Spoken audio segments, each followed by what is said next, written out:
Welcome back after the break नाजरीन। Celebrity lounge में खुश आमदीद।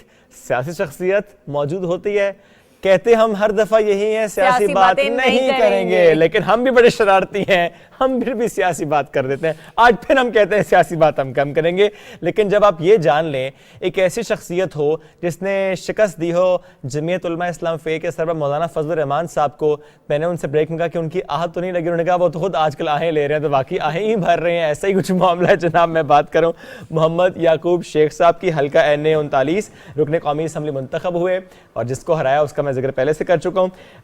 साल 2019 से बतौर पार्लियामेंट्री सेक्रेटरी बराए मौशी उमूर फराइज सरअंजाम दे रहे हैं, बने हैं सुबह पाकिस्तान के मेहमान। अस्सलाम वालेकुम, गुड मॉर्निंग सर। वालेकुम सलाम, वेरी गुड मॉर्निंग। नहीं लगी वो आहें ले रहे हैं जी, आहें ले रहे हैं और लेते रहेंगे सर। लेकिन फिलहाल तो खासे तगड़े नजर आ रहे हैं, कह रहे हैं कि हम अदम एतमाद की तहरीक लेकर आ रहे हैं, नंबर्स हमारे पास पूरे। कहाँ से पूरे? यही बात हम पिछले 4 साल से सुन रहे हैं, तकरीबन 4 साल हो गए। वो काफिले भी लेके आए यहाँ पे, उन्होंने सिट-इन्स किए इस्लामाबाद में, पूरे कंट्री में मोबिलाइज करने की कोशिश की, बट दे फेल्ड। बहुत सारी वजूहात तो उसके पीछे हैं और मेरे ख्याल में ऑब्वियस ये है कि वो एक दूसरे के साथ सिंसियर नहीं है। पहली बात तो ये है। फिर जो दूसरी बड़ी बात ये है कि उनके पास एजेंडा क्या है। एजेंडा इमरान खान है। इमरान खान किस बात पे हटाना चाह रहे हैं आप? कोई एक लॉजिक होती है, कोई लॉजिक ऐसी हो जो लोगों को अपील करे, तो फिर तो समझ में आती है कि हाँ ठीक, कामयाब हो सकते हैं। अदरवाइज तो I don't think there is any chance. अच्छा, महंगाई का एक एजेंडा था भी, लेकिन उसके ऊपर भी, उस गुब्बारे पे भी पिन लगा दी खान साहब ने। तो आपको लगता है कि सारी स्ट्रेटेजी, ये जितना भी अब तक काम हुआ था ऑपोजिशन की तरफ से, जो भी हलवे पके थे, वो सब खत्म? सारी ख़त्म हो गए हुए, क्योंकि खान साहब ने ये जो गुगली खेली है तो इनको समझ में नहीं आई है। क्योंकि 2 दिन पहले तक तो ये था जी कि 10 रुपये 12 रुपये उसकी जो पेट्रोल की प्राइसेस है वो इंक्रीज होने वाली है। और फिर जब ऐलान हो गया कि पेट्रोल डीजल की प्राइसेस 10 रुपये कम हुई हैं, 10 रुपये समथिंग कम हुई हैं, तो ऑफ कोर्स पूरे कंट्री में उसका एक बड़ा उसकी मतलब पजीराई हुई है और जो गरीब को एक बोझ है उसको कम करने की कोशिश की गई है। आप कभी ये ना भूलें कि पाकिस्तान कि जब बागडोर खान साहब के हाथ में आई तो उस वक्त कोई हालात अच्छे नहीं थे।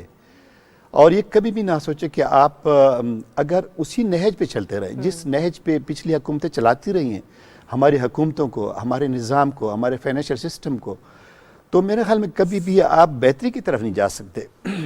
अब या तो ये कि भाई एक बंदा कुएं में जा रहा है, आप उसको पकड़ लेंगे भी गलत जा रहे हैं हम, या फिर ये कि आप आंखें बंद कर बैठ जाएं। तो हमारा स्टेट का, गवर्नमेंट का और हमारी कंट्री की जो वेरी एग्जिस्टेंस थी वो चैलेंज थी। जो फाइनेंशियल कंस्ट्रेंट्स हम फेस कर रहे थे इन द वेरी बिगनिंग, जब हम आए, हमने गवर्नमेंट टेक ओवर की, तो आप देखें कि हमारे पास जो इंस्टॉलमेंट्स थी वर्ल्ड बैंक की या एशियन डेवलपमेंट बैंक की या उनकी, वो देने के काबिल भी नहीं थे। आज अल्हम्दुलिल्लाह आप अपने रिजर्व्स को देखें कि आप इतने स्ट्रेंथन कर चुके हैं कि आपको ये वरीज नहीं है कि आपका ऑयल का बिल है या एडिबल ऑयल का बिल है वो आप अफोर्ड ना कर सके। तो मेरे ख्याल में बहुत बेहतरी की तरफ हम जा रहे हैं और ये चैलेंज था इस गवर्नमेंट के लिए, खान साहब के लिए। और मैं ये कहते हुए मुझे बिल्कुल आर महसूस नहीं होती कि खान साहब ही वाहिद शख्सियत हैं जो इन चैलेंजेस से पाकिस्तान को निकाल सकते हैं। वो वाहिद शख्सियत हैं जो इस किस्म के बोल्ड स्टेप्स ले सकते हैं जिसमें जो हमारे फ्यूचर के लिए जो बेहतर है। या तो ये कि कॉस्मेटिक के लिए हम कोई चीज़ें करते रहे और फिर उसके बाद वही धड़म तख्ता 5 साल के बाद फिर हम, यानी एक अगली गवर्नमेंट को अगर आप स्कॉर्चिंग अर्थ पॉलिसी दे के जाते हैं तो फिर उसमें उसके लिए मुश्किल होती है। बिल्कुल ठीक है, ठीक है। ये कंसिस्टेंसी इन द पॉलिसीज होनी चाहिए कि इकनॉमिक जो रिफॉर्म्स आप करें जो ज़रूरत है जिनकी। बिल्कुल ठीक है। अब सर चूंकि मौशी उमूर को आप देख रहे हैं एज ए पार्लियामेंट्री सेक्रेटरी, और ज़ाहिर है जब मौशी उमूर की हम बात करते हैं उसमें कौन कौन सी नई स्ट्रैटेजीज आप लोग अप्लाई करें आम आदमी को रिलीफ देने से मुतालिक? पहले तो मैं, अगर आप मेरे डिपार्टमेंट से मुतालिक आप पूछना चाह रहे तो वो भी ज़रूरी है कि मैं इस मौके से फ़ायदा उठाते हुए आपको मैं उसके बारे में कुछ बताऊँ।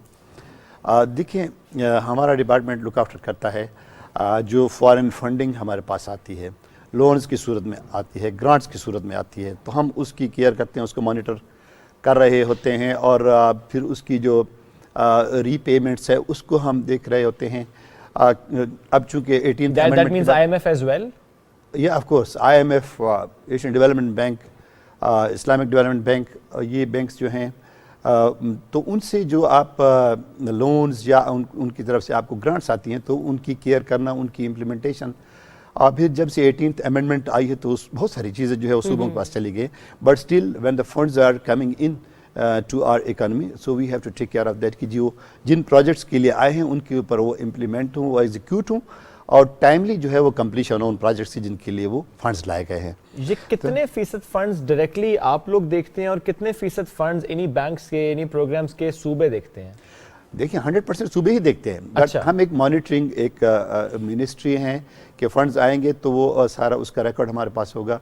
फिर आपका एक सूबा था, आपने कहा था जी ड्रिंकिंग वाटर की स्कीम्स हैं, ये रोड्स की स्कीम्स हैं, स्कूल्स की स्कीम है, हॉस्पिटल्स हैं, उसके लिए जो आपने खास तौर पे प्रोजेक्ट्स बनाए थे उसके लिए वो फंड आएगा।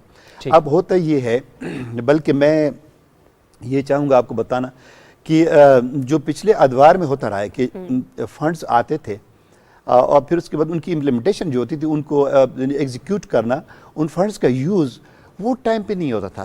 यानी ऐसा होता था कि 3 साल के लिए आपने एक फंड लिया जी, $40 मिलियन लिए, आपने रोड्स बनाने थे, हॉस्पिटल बनाना था, आपकी कोई भी एक प्रोजेक्ट था, और फिर उसको आपने उन 3 साल में नहीं किया, फिर आगे जो इदारा है आपको 3 साल की एक्सटेंशन दे देता है, फिर उसमें नहीं होता था, 15 साल तक सर ये माजी की बातें और वो पेनल्टीज थी। माजी की बातें कुछ देर के लिए छोड़ते हैं, अभी इसी हुकूमत की बात करते हैं। चूंकि आपने कहा कि जो तमाम फंड्स आते हैं वो सूबों के पास डायरेक्टली जाते हैं, आप लोग ज़रा सिर्फ उसको मॉनिटर करते हैं। सूबे सिंध की बात कर लेते हैं, एशियन डेवलपमेंट बैंक के भी कई मंसूबे वहाँ पर हमने देखे हैं, कुछ हुए भी हैं, क्या खुर्द बुर्द भी हुई है?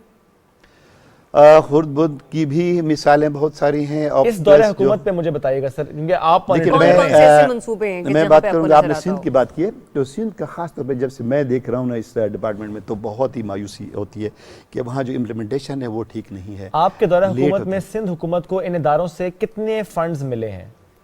अगर आप राइट क्वांटम पूछेंगे तो मुझे उसको कैलकुलेट करके आपको देना पड़ेगा। अच्छा, रफली मतलब it's in billions of the dollars हैं जो आए हैं, और वहाँ बिलियन ऑफ डॉलर्स आए हैं। लगे कितने हैं सर? लगे, देखें जैसे मैंने अर्ज किया है ना कि आपको हमने दिए 3 साल के लिए, आप लगाएं इसको, तो जो कोताही होती है वो ये होती है, ये नहीं कि गलत नहीं है, गवर्नमेंट्स लेती हैं लोन्स, डिलेज होते हैं, लेट होते हैं, वो कंसर्न है। और सिंध के साथ भी कंसर्न अभी भी सिंध में लेट होते हैं, हमारे बलूचिस्तान में भी कुछ लेट होते हैं, बट सिंध जो है ना वो एक बुरी मिसाल है इस मामले में कि अगर 3 साल के लिए आया तो वो प्रोलॉन्ग कर जाता है, और हम उनको पुश कर रहे होते हैं कि भाई आप लगाओ। इवन ग्रांट्स भी आपकी जो है वो आगे चली जाती है, जो आपको पैसा मैंने दिया कि आपकी कोई किसी भी पर्पज़ के लिए आप इसको यूज़ कर ले, स्कूल बना लीजिए, आपसे मैंने वापस नहीं लेना, बस स्टिल उसमें भी आगे नहीं करते हैं। तो नहीं सर, अगर ये पैसा आया है, ज़ाहिर है पाकिस्तान के नाम पर आया है, ये पैसा आया सिंध हुकूमत के पास है, प्रोजेक्ट के लिए आया था, प्रोजेक्ट डिले हुआ, नहीं बना, व्हाटएवर, आप लोगों ने क्या किया फिर? हम उसको खाली पुश कर सकते हैं, बाकी चूंकि कुछ नहीं कर सकते, क्योंकि वो सूबों का इख्तियार है। अमेंडमेंट के बाद जो है वो उनकी एक ऑटोनॉमी आ गई हुई है। मॉनिटरिंग का सर फायदा क्या हुआ?